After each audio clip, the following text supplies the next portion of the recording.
नमस्कार, मी assistant professor Jaya Kawale, GS college of commerce वर्धाच्या ई-लर्निंग प्लॅटफॉर्मवर आपणा सर्वांचे स्वागत करते।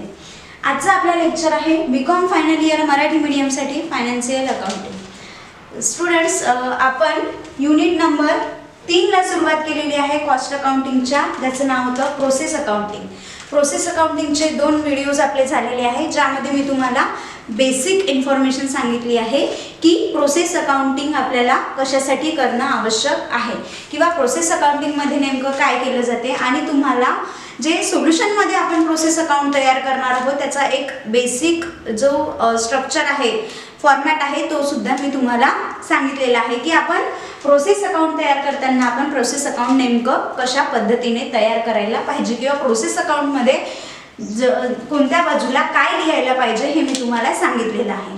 तर नॉर्मली प्रोसेस अकाउंट हे कशासाठी तयार केलं जातं, तर एखादी वस्तू की जी वेगवेगळ्या प्रोसेसमधून जात असते, त्या वस्तूचा त्या प्रोसेसमध्ये, त्या प्रक्रियेमध्ये एकूण किती खर्च आलेला आहे किंवा पर युनिट किती खर्च आलेला आहे हे शोधून काढण्यासाठी आपण प्रोसेस अकाउंट तयार करत असतो। तर आज आपण आपल्या प्रोसेस अकाउंटच्या फर्स्ट प्रॉब्लेमला सुरुवात करत आहे। क्वेश्चन किंवा प्रॉब्लेम तुम्हाला डिस्क्रिप्शन बॉक्समध्ये लिंक दिलेली असेल, ती लिंक ओपन करायची, लिंक ओपन करून प्रॉब्लेम आपल्या बुकमध्ये नोट करून ठेवायचा, लिहून ठेवायचा आहे, आणि समोर सोल्युशनसाठी समोर व्हिडिओ कंटिन्यू बघायचा आहे। तर प्रोसेस अकाउंटमध्ये नेमकं आपल्याला क्वेश्चनमध्ये काय सांगितलेलं आहे आणि आन्सरमध्ये आपल्याला काय सोडवायचं आहे हे बघून घेऊया। क्वेश्चन एकदा वाचून घेऊया। क्वेश्चन वाचताना व्यवस्थित त्याला वाचायचं आहे, जेणेकरून सॉल्व करताना आपल्याला कुठलीही अडचण जाणार नाही। तर क्वेश्चन मध्ये बघा आपल्याला काय सांगितलं आहे, the product of a company passes through 3 process, म्हणजे एक प्रोडक्ट आहे कंपनीचं की जे 3 प्रोसेसमधून पास होणार आहे। The expenses given as under, आणि त्याच्याशी रिलेटेड जे एक्सपेन्सेस आहे ते आपल्याला खालील प्रमाणे दिलेले आहे। तर कोणते एक्सपेन्सेस आपल्याला दिलेले आहे ते बघूया। Material, wedges, factory expenses, steam आणि डायरेक्ट एक्सपेन्सेस असे एक्सपेन्सेस आपल्याला दिलेले आहे। आणि प्रत्येक प्रोसेसमध्ये प्रोसेस ए, प्रोसेस बी आणि प्रोसेस सी या 3 प्रोसेसमधून ते प्रोडक्ट जाणार आहे, आणि त्या प्रत्येक प्रोसेसमध्ये किती एक्सपेन्सेस येईल हे आपल्याला क्वेश्चनमध्ये सांगितलेलं आहे। म्हणजे प्रोसेस ए मध्ये कुठला एक्सपेन्सेस किती येणार आहे, प्रोसेस बी मध्ये किती एक्सपेन्सेस येणार आहे, आणि प्रोसेस सी मध्ये कोणता एक्सपेन्सेस किती प्रमाणावर येणार आहे हे आपल्याला क्वेश्चनमध्ये डायरेक्टली सांगितलेलं आहे। त्यानंतर पॅराग्राफ देऊन सांगितलेलं आहे, total indirect expenses ₹1,20,000 to be allotted in the proportion of wages. म्हणजे असा इनडायरेक्ट एक्सपेन्सेस आहे जो टोटल एक्सपेन्सेस आहे 1,20,000।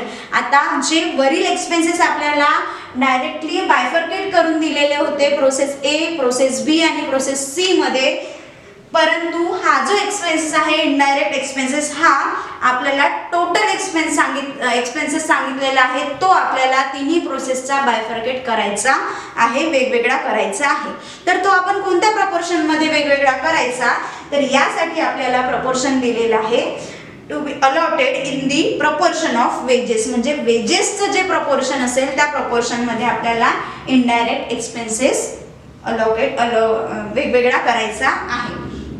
देन त्यानंतर सांगितलेलं आहे टोटल युनिट्स प्रोड्यूस 100, म्हणजे जे टोटल युनिट्सचं प्रोडक्शन होणार आहे, किती युनिट्स प्रोड्यूस करणार आहे, तर ते 100 युनिट्सचं प्रोडक्शन यामध्ये होणार आहे। आणि क्वेश्चन विचारलेला आहे तुम्हाला, प्रिपेअर प्रोसेस अकाउंट। आता प्रिपेअर प्रोसेस अकाउंट म्हणजे आपल्याला फक्त एक प्रोसेस अकाउंट तयार करून या सगळ्या गोष्टी किंवा दिलेली माहिती लिहायची नाही आहे, तर आपला क्वेश्चन मध्ये जे सांगितलेलं आहे की एक प्रोडक्ट ते 3 प्रोसेसमधून जाणार आहे, म्हणजे जेवढ्या प्रोसेसमधून ते प्रोडक्ट जाणार असेल, 2 प्रोसेस, 3 प्रोसेस, 4 प्रोसेस, अशा जेवढ्या प्रोसेसमधून ते प्रोडक्ट जाणार आहे तेवढे प्रोसेस अकाउंट आपल्याला तयार करावे लागणार आहे। या क्वेश्चनमध्ये जे प्रोडक्ट होतं ते 3 प्रोसेसमधून जाणार होतं. प्रोसेसचे नावं सुद्धा आपल्याला वेगवेगळे दिलेली आहे. क्वेश्चनमध्ये प्रोसेसची जी नावं दिलेली असेल तीच नावं आपल्याला घ्यायची आहे. क्वेश्चनमध्ये आपल्याला process A, process B, process C अशा पद्धतीने 3 नावं दिलेली होती. त्यामुळे आपण सोल्युशनमध्ये प्रोसेस ए, प्रोसेस बी आणि प्रोसेस सी अशा पद्धतीने 3 अकाउंट तयार करून घेतलेले आहे. अकाउंट तयार करत असताना आपल्या अकाउंटिंगच्या फॉर्मॅटनुसार आपल्याला अकाउंट तयार करून घ्यायचे आहे. Debit side, credit side, debit credit अशा पद्धतीने आपण अकाउंट तयार करून घेतले. आता अकाउंटमध्ये लिहिताना जसं आपण जर्नल एंट्रीजवरून लिहित असतो की जर्नल एंट्रीजमध्ये जे डेबिट झालेलं आहे ते त्याच्या डेबिट साईडला जे क्रेडिट झालं आहे त्याच्या नावाने, जे क्रेडिट झालं आहे त्याच्या क्रेडिट साईडला डेबिट झालेल्या नावाने हा अकाउंटिंगचा नियम. बट यामध्ये आपल्याला अकाउंट लिहिताना असे कसं कुठलंही वेगळं काम करायचं नाही. आपल्याला जे पॉइंट्स दिलेले आहेत ते पॉइंट्स आपल्याला प्रोसेस अकाउंटच्या कोणत्या बाजूला येईल एवढं फक्त माहिती पाहिजे. ते जर एकदाचं माहिती झालं की आपल्याला प्रोसेस अकाउंटचे जे पद आहे ते व्यवस्थित आपल्याला लिहिता येईल. तर क्वेश्चनमध्ये सर्वात आधी मटेरियल दिलेलं आहे. आता जे जे एक्सपेन्सेस आपल्याला दिलेले आहे ते आपण सर्व प्रोसेस अकाउंटमध्ये लिहून घेऊ. सर्वात आधी प्रोसेस ए अकाउंट आपण बघणार आहोत. आता ॲक्च्युली एक तर आपण हे सोबत तिन्ही अकाउंटमध्ये पोस्टिंग करू शकतो किंवा आपण 1 बाय 1 एक प्रोसेस कंप्लीट करू, मग दुसरी प्रोसेस कंप्लीट करू, मग तिसरी प्रोसेस कंप्लीट करू. अशा पद्धतीने सुद्धा आपण प्रोसेस अकाउंट तयार करू शकतो किंवा याचं सोल्युशन याचं जे आन्सर आहे ते सॉल्व्ह करू शकतो. तर सर्वात आधी आपण बघूया प्रोसेस ए अकाउंट. आता प्रोसेस ए अकाउंटमध्ये आपल्याला एक्सपेन्सेस दिलेले आहे. एच्या कॉलममध्ये आपल्याला बघायचं आहे मटेरियल दिलेलं आहे ₹20,000. आता या ठिकाणी प्रोसेस अकाउंट आपला आहे. प्रोडक्शन आपल्याला माहिती आहे तर आपल्या माहितीसाठी आपण इथे प्रोडक्शन लिहून घेऊया. प्रोडक्शन किती आहे 100 युनिट्स. म्हणजे आपण जे पर युनिटचा कॉलम या ठिकाणी केलेला आहे. कधी कधी इथे युनिट्स किंवा युनिट्स इंट्रोड्यूस वगैरे आपण घेत असतो तर या ठिकाणी किती युनिट्स इंट्रोड्यूस केलेले आहे हे आपल्याला सांगितलेलं नाही आहे. आपल्याला फक्त किती वस्तूचं प्रोडक्शन होणार आहे हे सांगितलेलं आहे. ज्या पद्धतीने आपण कॉस्ट शीटमध्ये आपल्याला प्रोडक्शनचे युनिट्स सांगितल्या जायचे तर आपण त्यावरून पर युनिट एक्सपेन्सेस शोधून काढत होतो. आजच्या या फर्स्ट प्रॉब्लेममध्ये सुद्धा आपल्याला काय करायचं आहे की आपल्याला प्रोडक्शनचे युनिट्स दिलेले आहे. 100 युनिट्सचं प्रोडक्शन होणार आहे. त्यामुळे आपल्याला इथे पर युनिटचा कॉलम आपण केलेला आहे. प्रत्येक प्रोसेसमध्ये त्या पर युनिटच्या कॉलममध्ये आपल्याला पर युनिट खर्च किती येईल हे या प्रोसेस अकाउंटमध्ये आपल्याला शोधून काढायचं आहे. तर फर्स्ट प्रोसेसमध्ये बघा सर्वात आधी जो फर्स्ट पॉइंट आहे मटेरियल. पहिल्या प्रोसेसमध्ये येईल मटेरियल. मटेरियलची अमाऊंट आहे ₹20,000. ठीक आहे.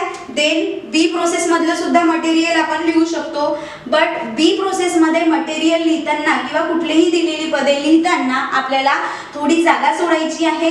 कारण ही न विसरता जागा सोडायची. कारण जे आपलं फर्स्ट प्रोसेसचं जे आउटपुट असते ते सेकंड प्रोसेसचं इनपुट असते. त्यामुळे ते जे इनपुट येईल आहे ते आपल्याला सेकंड प्रोसेसमध्ये सुरुवातीला लिहावं लागेल. म्हणून आपल्याला त्यासाठी थोडी जागा सोडून द्यायची आहे आणि नंतरचा जो पॉइंट आहे जो की आपल्याला इन्फॉर्मेशनमध्ये दिलेला आहे तो आपण लिहू शकतो. सेकंड प्रोसेसमध्ये मटेरियल आहे ₹30,000 आणि थर्ड प्रोसेसमध्ये सुद्धा आपल्याला सेकंड प्रोसेसचा आउटपुट थर्ड प्रोसेसमध्ये इनपुट असणार आहे. म्हणून इथे सुद्धा आपण थोडी जागा सोडून देऊ आणि इथे आपला जो पॉइंट आहे मटेरियल तो लिहूया ₹40,000. ठीक आहे. पर युनिट सुद्धा आपण यामध्ये लिहू शकतो. 20,000 डिवायडेड बाय 100 जर केलं तर पर युनिट आपल्याला मिळेल ₹200. या ठिकाणी पर युनिट आपल्याला मिळेल ₹300 आणि या ठिकाणी मटेरियल पर युनिट मिळेल ₹400. डिवायडेड बाय 100 करा आपल्याला पर युनिटची प्राइस मिळेल. त्यानंतर सेकंड आहे वेजेस. वेजेस सुद्धा लिहून घेऊया. वेजेस आता बघा फर्स्ट प्रोसेसमध्ये प्रोसेस ए मध्ये वेजेस दिलेले आहे ₹30,000. याचे पर युनिट जर आपण केले तर ₹300. देन सेकंड प्रोसेसमध्ये बघा वेजेस किती दिलेला आहे. सेकंड प्रोसेसमध्ये वेजेस दिलेला आहे ₹20,000. याचे पर युनिट जर आपण केले तर ₹200. देन वेजेस प्रोसेस 3 मध्ये सुद्धा दुसरा पॉइंट लिहिलेला आहे आपण, वेजेस अमाउंट आहे ₹10,000 आणि पर युनिट येईल आहे ₹100. क्लियर आहे. त्यानंतर थर्ड एक्सपेन्सेस काय दिलेला आहे, फॅक्टरी एक्सपेन्सेस. तर फॅक्टरी एक्सपेन्सेस हा सुद्धा प्रोसेससाठी, त्या पर्टिक्युलर प्रोसेससाठी येणारा खर्च आहे, जो की आपल्याला प्रोसेस अकाउंटच्या डेबिट साईडला लिहायचा आहे. फॅक्टरी एक्सपेन्सेस प्रोसेस ए मध्ये आहे 1,20,000. पर युनिट जर करायचं झालं तर 1,200 पर युनिट एक्सपेन्सेस येईल आहे. त्यानंतर प्रोसेस बी मध्ये फॅक्टरी एक्सपेन्सेस, प्रोसेस बी मध्ये बघा फॅक्टरी एक्सपेन्सेस किती दिलेला आहे, ₹1,00,000. तर ₹1,00,000 अमाऊंटच्या कॉलम मध्ये येईल आणि पर युनिट जर काढायचं झालं तर ₹1,000 पर युनिटच्या कॉलम मध्ये येईल. अगदी सेम त्याच पद्धतीने प्रोसेस सी मध्ये सुद्धा फॅक्टरी एक्सपेन्सेस घ्यायचा आहे.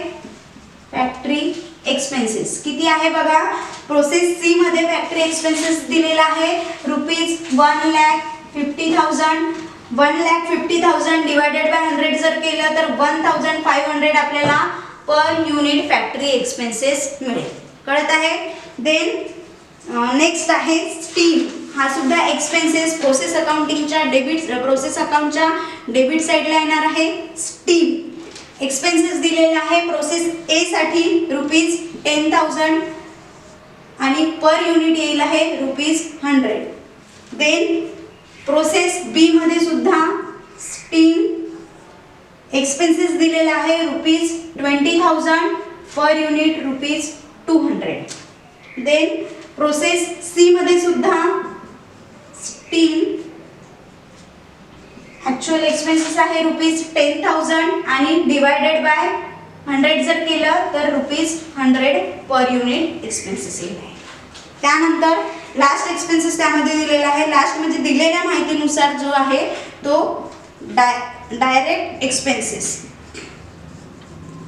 डायरेक्ट एक्सपेन्सेस बघा अमाऊंटच्या कॉलम मध्ये येईल ₹30,000. प्रोसेस ए साठी 30,000 एक्सपेन्सेस आहे, डिवायडेड बाय 100 करा म्हणजे 300 एक्सपेन्सेस येईल. त्यानंतर प्रोसेस बी साठी बघा किती दिलेला आहे ₹40,000 म्हणजे प्रोसेस बी मध्ये येईल डायरेक्ट एक्सपेन्सेस ₹40,000 डिवायडेड बाय 100 जर केलं तर 400 पर युनिट एक्सपेन्सेस येईल. सेम अगदी प्रोसेस सी मध्ये सुद्धा डायरेक्ट एक्सपेन्सेस, प्रोसेस सी मधल्या डायरेक्ट एक्सपेन्सेस दिलेले आहे ₹50,000 डिवायडेड बाय 100 जर केलं तर ₹500 पर युनिट डायरेक्ट एक्सपेन्सेस येईल. आता दिलेल्या माहितीनुसार आपण सर्व एक्सपेन्सेस प्रोसेस अकाउंट मध्ये लिहून घेतलेले आहे. त्या पर्टिक्युलर प्रोसेस अकाउंटचा एक्सपेन्सेस त्या पर्टिक्युलर प्रोसेस अकाउंट मध्ये आपण लिहिलेला आहे. आता बघा आपल्याला जे इनडायरेक्ट एक्सपेन्सेस सांगितलं होतं ते इनडायरेक्ट एक्सपेन्सेस जे आहे ते टोटल एक्सपेन्सेस दिलेला आहे 1,20,000. आता हे जे इनडायरेक्ट एक्सपेन्सेस आहे हे सुद्धा आपल्या प्रोसेस अकाउंट मध्ये येईल. बट प्रोसेस ए मध्ये किती घ्यायचा, प्रोसेस बी मध्ये किती घ्यायचा आणि प्रोसेस सी मध्ये किती घ्यायचा, तर त्यासाठी आपल्याला हे अलोकेशन याचं आपल्याला करायचं आहे की प्रोसेस ए बी सी मध्ये किती राहिलाय. तर याचं प्रपोर्शन करण्यासाठी आपल्याला वेजेस जेवढ्या प्रपोर्शन मध्ये अलोकेट केलेलं असेल तेवढ्या प्रपोर्शन मध्ये आपल्याला इनडायरेक्ट एक्सपेन्सेस घ्यायचा आहे. तर वेजेस बघा किती दिलेलं आहे, वेजेस प्रोसेस ए मध्ये किती आहे 30,000. ठीक आहे. त्यानंतर प्रोसेस बी मध्ये बघा वेजेस किती दिलेला आहे ₹20,000. 20,000 घेतले आपण. प्रोसेस सी मध्ये बघा किती दिलेले आहे ₹10,000 आहेत. आता आपल्याकडे 30,000 20,000 10,000 याचं जर प्रपोर्शन आपण काढलं तर हे 0 सर्व कटून जाईल. 3:2:1 म्हणजे याचं प्रपोर्शन किती आलेलं आहे 3:2:1. आता हे जे 1,20,000 आहे याला या प्रपोर्शन मध्ये आपल्याला वाटून द्यायचं आहे. तर प्रपोर्शन मध्ये वाटून देताना आपण काय करतो की याची टोटल करा 3 + 2 + 1 म्हणजे झाले 6 डिवायडेड बाय 6 करा म्हणजे एक पार्ट आपला येईल आहे 20,000. एक पार्ट येईल आहे 20,000. आता एक पार्ट 20,000 आला तर 3 भाग किती येतील 20,000 मल्टिप्लाय बाय 3 करा, तर आपले जे 3 भाग आहे ते येतील 60,000. 2 भाग बघा, 20,000 मल्टिप्लाय बाय 2 केलं तर 2 भाग येतील आहे आपले 40,000 आणि एक भाग तर ऑलरेडी आपण काढलेला आहे. किती आहे? 20,000. तर इनडायरेक्ट एक्सपेन्सेस जे आहे ते कुठल्या प्रोपोर्शन मध्ये येईल? 60,000, 40,000, 20,000. अशा पद्धतीने प्रोसेस ए, प्रोसेस बी आणि प्रोसेस सी मध्ये आपल्याला लिहून घ्यायचं आहे. तर यानंतर यामध्ये येईल इनडायरेक्ट एक्सपेन्सेस. जनरली बऱ्याचशा प्रॉब्लेममध्ये इनडायरेक्ट एक्सपेन्सेसची अमाऊंट आपल्याला टोटल दिलेली राहते आणि अशा पद्धतीने आपल्याला कुठल्या तरी एका प्रपोर्शनवर जे इथे दिलेलंच राहील त्यावरून आपल्याला जी अमाऊंट आहे ती प्रत्येक प्रोसेस वाईज काढायची असते. प्रोसेस ए मध्ये बघा किती आलेलं होतं आपलं? 60,000 पर युनिट 600.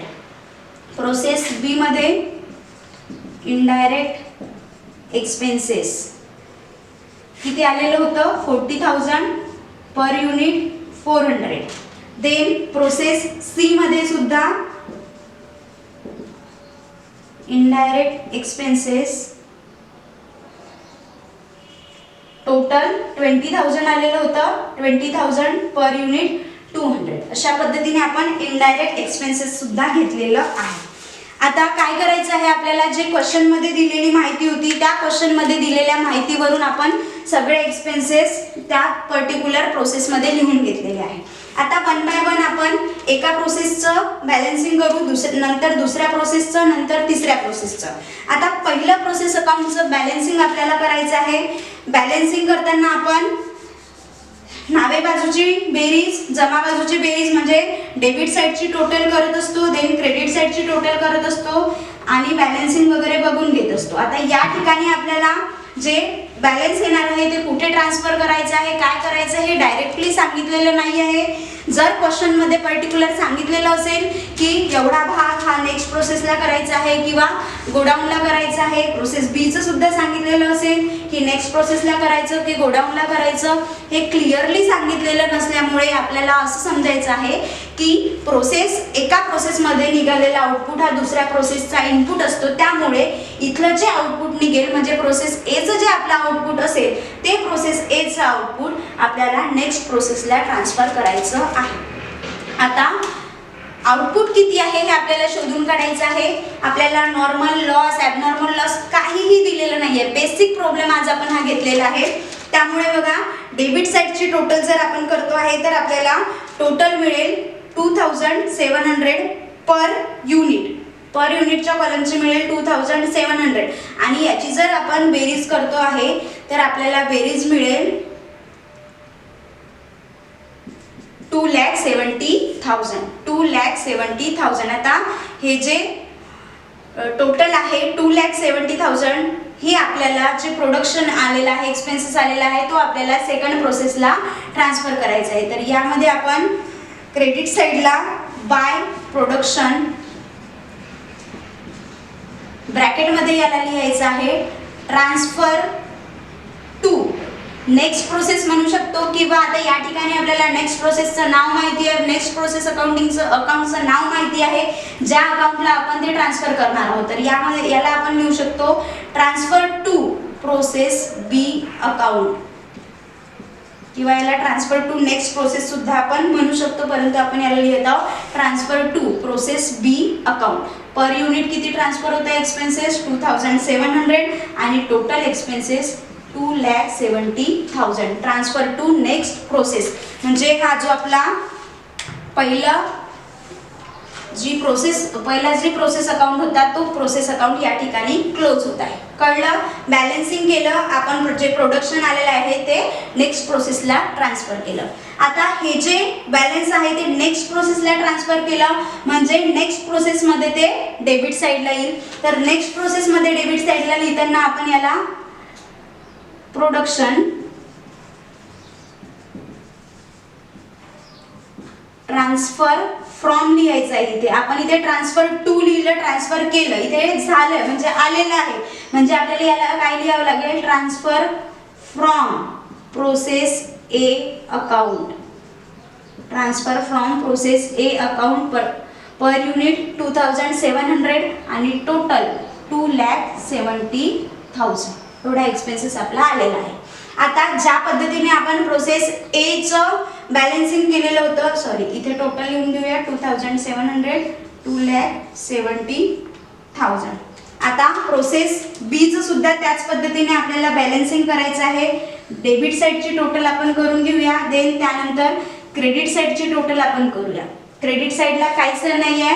डेबिट साईडची टोटल जेव्हा आपण करतो आहे तेव्हा आपल्याला याची टोटल मिळेल 5,200 आणि जी अमाऊंटचा कॉलम आहे त्या अमाऊंटच्या कॉलमची टोटल मिळेल आपल्याला 5,20,000.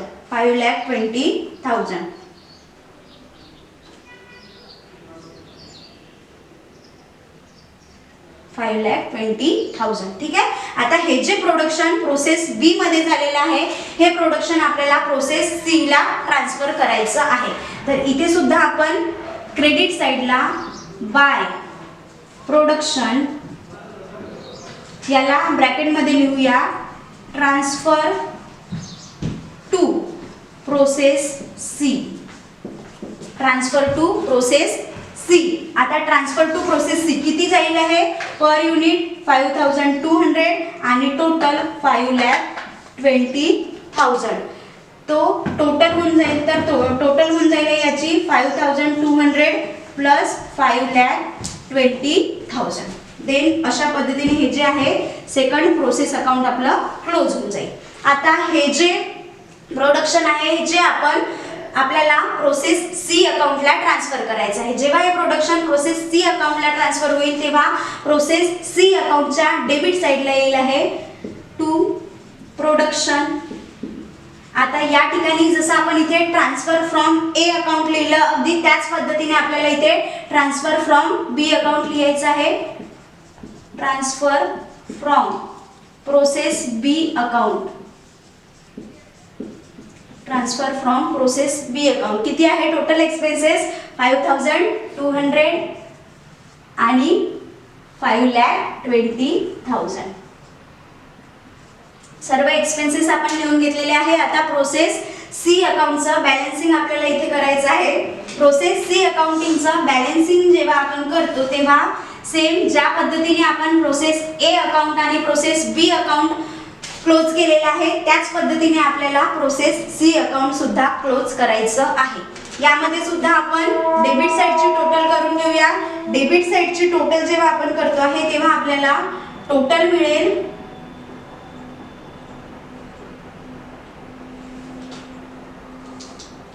मिळेल आपल्याला इथे 8 लाख आणि पर युनिटची टोटल मिळेल आपल्याला 8,000. ठीक आहे. आता हे जे आपल्याला फायनल प्रोसेस मध्ये जे प्रोडक्शन झालेलं आहे ते प्रोडक्शन आता इथे नेक्स्ट प्रोसेस नाहीये. जर नेक्स्ट प्रोसेस असती तर ते आपण नेक्स्ट प्रोसेस अकाउंटला ट्रान्सफर केलेलं असतं. बट हे जे फायनल प्रोसेस मध्ये जे प्रोडक्शन आपलं होणार आहे ते आपल्याला ट्रान्सफर करायचं आहे. Transfer to godown. तर या ठिकाणी बाय प्रोडक्शन आता हे डायरेक्ट गोडाऊनला जाईल कारण आपला फिनिश गुड्स तयार झालेला आहे. इथे येईल आपला ट्रान्सफर टू गोडाऊन. किती आहे टोटल एक्सपेन्सेस पर युनिट आहे 8,000 आणि टोटल एक्सपेन्सेस आहे ₹8 लाख आणि असं हे 8,000 आणि 8 लाख मिळून हे जे प्रोसेस अकाउंट आहे आपलं हे प्रोसेस अकाउंट सुद्धा या ठिकाणी क्लोज होऊन जाईल. आता आपला आजचा जो हा प्रॉब्लेम होता हा एकदम इझी होता. यामध्ये फक्त आपण काय केलेलं आहे प्रोसेस अकाउंट तयार केलेलं आहे. प्रोसेस अकाउंट तयार करून आपण ज्या प्रोसेसमध्ये जे जे एक्सपेन्सेस आपले जाते ते एक्सपेन्सेस आपण त्यामध्ये घेतलेले आहे. एक कॅल्क्युलेशन आपण यामध्ये शिकलेलो आहोत की जर आपल्याला टोटल एक्सपेन्सेस दिलेला असेल तर तो टोटल एक्सपेन्सेस आपण वेगवेगळ्या प्रोसेस अकाउंटमध्ये कशा पद्धतीने बायफर्केट करू शकतो. आता हा इझी प्रॉब्लेम होता. यामध्ये फक्त ही जनरल म्हणजे थोडक्यात तुम्हाला सांगितलं होतं. बट जो नेक्स्ट प्रॉब्लेम येईल आहे त्यामध्ये आपण जे सुरुवातीला आपण शिकलो की नॉर्मल लॉस, ॲबनॉर्मल लॉस, किंवा हळूच आपण सेकंड प्रॉब्लेममध्ये नॉर्मल लॉसचं कॅल्क्युलेशन बघूया, त्यानंतर हळूच थोडं समोर जाऊ तेव्हा ॲबनॉर्मल लॉसचं कॅल्क्युलेशन, त्यानंतरच्या प्रॉब्लेममध्ये ॲबनॉर्मल गेनचं कॅल्क्युलेशन, असं हळूहळू आपण स्टेप बाय स्टेप एक स्टेप समोर जाऊया. पण आजच्या प्रॉब्लेममधून तुम्हाला ही थोडीफार आयडिया आलेली असेल की प्रोसेस अकाउंट जे आहे ते कशा पद्धतीने आपण तयार करत असतो. प्रॉब्लेम आपल्या समोर आल्यानंतर आधी आपल्याला प्रॉब्लेम व्यवस्थित वाचून घ्यायचा आहे. दिलेल्या माहितीनुसारच आपल्याला प्रोसेस अकाउंट तयार करायचं असते. यामध्ये आपल्याला एक्स्ट्रा कुठून काही आणायचं नाही आहे, एक्स्ट्रा काही कॅल्क्युलेशन करायचं नाही आहे. फक्त हे असे जे 1-2 पॉईंट्स असतील, टोटल एक्सपेन्सेस दिला असेल, ॲबनॉर्मल लॉसचे पर्सेंटेज न देता आपल्याला हिंट दिलेली असेल की एवढं प्रोडक्शन झालेलं आहे, तुम्हाला ॲबनॉर्मल लॉस असं काय अशा पद्धतीने कॅल्क्युलेट करायचं आहे, तेवढ्या हिंटवरून मात्र आपल्याला ते प्रॉब्लेममध्ये नेमकं काय सांगितलेलं आहे हे आपल्याला समजून घ्यायचं असते. नाहीतर प्रोसेस अकाउंट हे बाकी सर्व जे आपले हे आहे युनिट्स आहे त्यापेक्षा सोपी आहे, कारण याला अकाउंटिंगचा जोड आहे. म्हणजे जसं हे बघतो ना आपण आता, अकाउंट कशामध्ये शिकलेलो आहोत आपण, अकाउंट सब्जेक्टमध्ये, फायनान्शियल अकाउंटमध्ये, ज्याचं काम आपल्याला कॉस्ट अकाउंटिंगमध्ये पडत आहे, बरोबर आहे. परंतु हे जे अकाउंट जे आहे याचा आधार घेऊन आपण हे प्रोसेसचे प्रॉब्लेम सॉल्व करणार आहोत. त्यामुळे आपल्याला हा financial accounting plus cost accounting याचा मेळ यामध्ये आहे. त्यामुळे आपल्याला प्रॉब्लेम सॉल्व करताना हे अगदी इझी जाणार आहे. त्यामुळे जे प्रॉब्लेम्स आपल्या समोर येतील ते व्यवस्थित वाचायचे, त्याचं व्यवस्थित सोल्युशन काढायचं. जे झालेले आपले युनिट्स आहे त्या झालेल्या युनिट्सची जास्तीत जास्त प्रॅक्टिस आपल्याला करायची आहे, कारण ते आपल्याला सर्व येणाऱ्या एक्झाममध्ये कामी पडणार आहे. त्यामुळे आता हे झालेला प्रॉब्लेम एकदा व्यवस्थित वाचायचा. त्यानंतर पुन्हा भेटू नेक्स्ट लेक्चरमध्ये. तोपर्यंत धन्यवाद.